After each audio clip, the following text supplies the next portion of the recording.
दोस्तों हमारे पास एक क्वेश्चन आया था मिस्टर हरिंदर यादव जी का। काफ़ी पुराने सब्सक्राइबर हैं हमारे, काफ़ी पुराने व्यूवर्स हैं। उन्होंने हमसे क्वेश्चन किया था कि सर मुझे कितने फंड में इन्वेस्ट करना चाहिए। क्या मुझे किसी एक ऐसे फंड में इन्वेस्ट करना चाहिए जिसका रिटर्न 30-35% के आसपास हो, या मुझे अलग अलग कैटेगरी के फंड में इन्वेस्ट करना चाहिए। किसी का रिटर्न 21, किसी का रिटर्न 26, किसी का 31, मतलब इस टाइप से डाइवर्सिफाई करके इन्वेस्ट करना चाहिए कि या एक ऐसे फंड में इन्वेस्ट करना चाहिए जो कि बहुत शानदार रिटर्न दे रहा है 30-35-40% का, उसमें इन्वेस्ट करना चाहिए। तो आज हम आपको बताएंगे कि हमें कुल मिलाकर कितने फंड में इन्वेस्ट करना चाहिए। अगर आपका पोर्टफोलियो कैसा भी हो, ठीक है, आप किसी एक फंड में इन्वेस्ट कर रहे हो या आप 4-5 फंड में इन्वेस्ट कर रहे हो, आप लोग ये जान लीजिए कि आखिर हमें कितना नंबर ऑफ फंड्स में इन्वेस्ट करना चाहिए ताकि हमें नुकसान ना हो और ज़्यादा से ज़्यादा फायदा हो। तो आज इस वीडियो में हम इसी के ऊपर बात करेंगे। वीडियो के लास्ट तक बने रहें, और अगर अभी तक चैनल को सब्सक्राइब नहीं किया है तो सब्सक्राइब कर ले, क्योंकि यहाँ पर मिलती है आपको रोजाना फाइनेंस रिलेटेड जानकारी। सबसे पहले हम बात करते हैं, देखिए नॉर्मली लोगों का पोर्टफोलियो क्या होता है। अब देखिए नॉर्मली लोगों का पोर्टफोलियो होता है, जो लोग ज़्यादातर इन्वेस्ट करते हैं स्मॉल कैप में, कुछ लोग ज़्यादातर लोग स्मॉल कैप में इन्वेस्ट करते हैं, मिड कैप में इन्वेस्ट करते हैं, लोग फ्लैक्सी कैप में भी इन्वेस्ट करते हैं, ठीक है, फ्लैक्सी कैप कैटेगरी। उसके बाद आजकल थेमेटिक फंड का भी ज़माना आ गया है, सेक्टोरियल फंड, थेमेटिक फंड आप सब जानते हैं। पहले लोग ज़्यादा इसमें इन्वेस्ट नहीं करते थे, थेमेटिक और सेक्टोरियल फंड में, लेकिन जैसे जैसे इकोनॉमिक ग्रोथ हो रहा है, इस पे काम हो रहा है गवर्नमेंट की तरफ से भी, और फोकस किया जा रहा है सेक्टर वाइज, इस कारण से थेमेटिक फंड का एक ज़माना आया है। लोगों ने काफ़ी ज़्यादा इसमें इन्वेस्ट भी किया और पैसा भी बनाया है। उसके बाद लार्ज कैप तो बहुत पहले से ही लोग इन्वेस्ट करते आ रहे हैं लार्ज कैप में, ठीक है। उसके बाद इंडेक्स फंड में भी काफ़ी लोग इन्वेस्ट करते हैं आज भी, ठीक है, और इंडेक्स फंड ने भी एक सेफली रिटर्न बना के भी दिया है लोगों को। तो यहाँ पे लोगों का पोर्टफोलियो यही होता है, लोग small cap, mid cap, flexi cap, thematic, large cap, index fund, इस टाइप की कैटेगरी में मिलाकर इन्वेस्ट करते हैं, ठीक है, मिलाकर। किसी ने स्मॉल कैप, अगर किसी का पोर्टफोलियो 10,000 का है तो कोई क्या करता है 4-5 हज़ार का स्मॉल कैप ले लेता है, मिड कैप 1-2 हज़ार का ले लेता है, और थेमेटिक फ्लेक्सी कैप कुछ ले लेता है, थेमेटिक, मतलब मिला के एक पोर्टफोलियो बेसिकली ले लेता है। लेकिन यहां पर जो क्वेश्चन उन्होंने किया था वो एक फंड के ऊपर कहा था कि एक आदित्य बिरला फंड है, आप सबको पता होगा आदित्य बिरला पीएसयू एक थेमेटिक फंड है, बहुत ही शानदार फंड है। मैंने इसके ऊपर काफ़ी ज़्यादा बात भी की है और इस पर लोगों ने इन्वेस्ट भी किया है, मैंने खुद भी इन्वेस्ट किया है, क्योंकि शानदार फंड, एक अच्छा परफॉर्मिंग फंड आने वाले टाइम पर साबित हो सकता है। अब देखिए उसमें जब मैंने वीडियो बनाया था ये थेमेटिक इस फंड के ऊपर आदित्य बिरला पे, तब इन्होंने क्वेश्चन किया था कि सर इसका अगर रिटर्न देखा जाए तो इसका रिटर्न देखा जाए तो 34% के आसपास का रिटर्न है। अगर आप आदित्य बिरला का रिटर्न देखेंगे तो देखेंगे 34% के आसपास का रिटर्न है, ठीक है, अकेले इसने 34% का रिटर्न दिया है। वहीं अगर आप पिछले 1-2 साल के रिटर्न की बात करें, एक साल की बात करें, तो इसने ऑलमोस्ट पैसा को डबल कर दिया है, 91% से ज़्यादा का रिटर्न दिया है पिछले 1 साल में। तो इतना शानदार रिटर्न दिया है। तो उन्होंने क्वेश्चन किया कि सर क्यों ना हम सिर्फ इसी फंड में इन्वेस्ट कर दें, सिर्फ एक ही फंड में इन्वेस्ट कर दे, बशर्ते कि बाकी जो फंड्स है, जैसे कि अगर एग्जांपल के लिए मैं आपको दिखाता हूं, देखिए आपको डेमो पोर्टफोलियो दिखा देता हूं मैं आपको। सपोज करिए किसी का 5,000 रुपए का इन्वेस्टमेंट है एसआईपी का, तो उसका पोर्टफोलियो ऐसा रहेगा।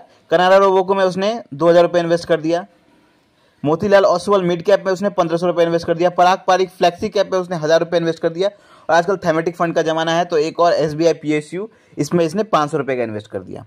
तो कुल मिला के 5,000 का उनका इन्वेस्टमेंट हो गया। अगर सबका रिटर्न अगर जोड़ा जाए तो कनाडा रोबोको का रिटर्न देखिए 31% का देता है वो, मोतीलाल ओसवाल 26% का रिटर्न दिया है अभी तक, पराग पारिक ने 21% का रिटर्न दिया है, और SBI PSU 13% का रिटर्न दिया है। तो अगर आप सबको जोड़ देंगे, सबका रिटर्न अगर आप जोड़ देंगे तो उसका एवरेज निकालेंगे, ठीक है, इन चारों का एवरेज अगर निकालेंगे तो तकरीबन 23% के आसपास का रिटर्न निकल रहा है। मतलब अगर आपके पोर्टफोलियो में चारों फंड हैं और उसका एवरेज अगर आप निकालते हैं तो 23% का रिटर्न निकलता है।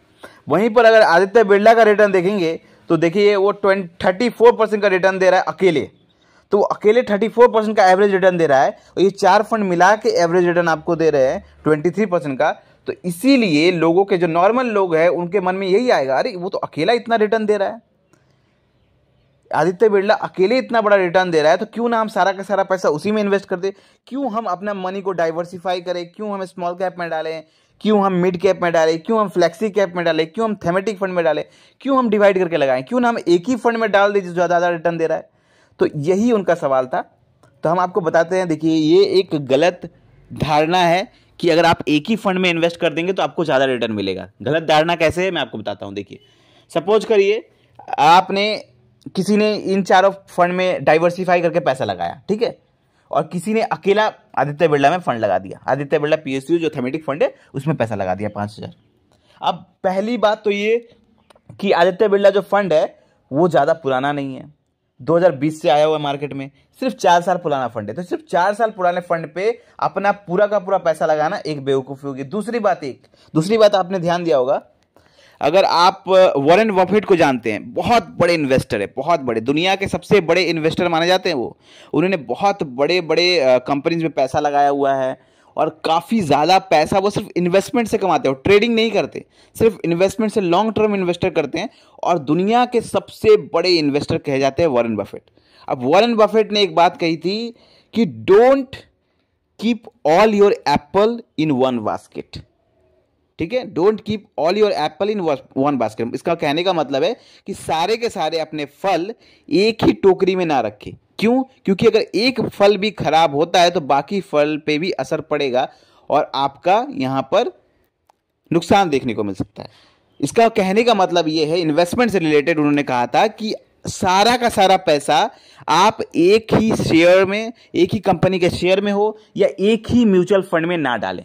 मेन चीज ये है कि आप जब पैसा इन्वेस्ट करते हैं तो सारा का सारा पैसा एक जगह इन्वेस्ट करने से बचे, क्योंकि बाई चांस अगर किसी कारण से उस फंड में, अगर आपने सपोज करिए आपने आदित्य बिरला में पैसा लगा दिया पूरा का पूरा और किसी कारणवश क्योंकि ये सेक्टरल वाइड फंड है, किसी कारणवश अगर उस फंड में आने वाले टाइम पर रिटर्न कम हो जाते हैं तो आपका यहाँ पे ग्रोथ रुक जाएगा, रिटर्न कम बनेंगे। वहीं पर अगर आप डिवाइड करके पैसे लगाएंगे तो सपोज करिए आपने कुछ पैसा स्मॉल कैप में लगाया, आपने कुछ पैसा मिड कैप में लगाया, आपने कुछ पैसा फ्लेक्सी कैप में लगाया, आपने कुछ पैसा थेमेटिक में लगाया, तो इससे होगा क्या, आपका पैसा डिवाइड होकर रहेगा। तो अगर एक सेक्टर बाई चांस किसी कारण से डाउन परफॉर्म करता है तो बाकी जो सेक्टर है वो आपको अच्छा रिटर्न दे देगा और उसके कारण जो आपका एवरेज रिटर्न निकल के आएगा वो स्मूथ रिटर्न निकल के आएगा, अच्छा रिटर्न निकल के आएगा, जहां पे आप बड़ा पैसा बना पाएंगे, मोटा पैसा बना पाएंगे। तो कहने का मतलब सिर्फ यही है कि जितना हो सके अपने पैसे को डाइवर्सिफाई करके पैसा लगाएं, ना कि सारा का सारा पैसा एक ही फंड में लगा दे कि वो फंड बहुत ज्यादा रिटर्न दे रहा है तो हम सारा पैसा उसी में लगा देंगे। ये गलत धारणा है। इसीलिए आप लोगों को अपना पैसा अलग अलग कैटेगरी में लगाना चाहिए। स्मॉल कैप में कुछ लगाइए, कुछ मिड कैप में लगाइए, कुछ फ्लेक्सी कैप में लगाइए, कुछ थेमेटिक में लगाइए, मन करे तो इंडेक्स में लगाइए, कुछ मतलब अपने हिसाब से डिवाइड करके पैसा लगाइए। तो आई होप आपको ये वीडियो अच्छा लगा होगा, क्लियर हो गया होगा डाउट। मन में कोई भी क्वेश्चन रह गया है तो कमेंट करें और ऐसे ही जबरदस्त फाइनेंशियल वीडियो पाने के लिए चैनल को सब्सक्राइब करें। धन्यवाद, जय हिंद। मिलते हैं कल एक नए वीडियो के साथ। धन्यवाद।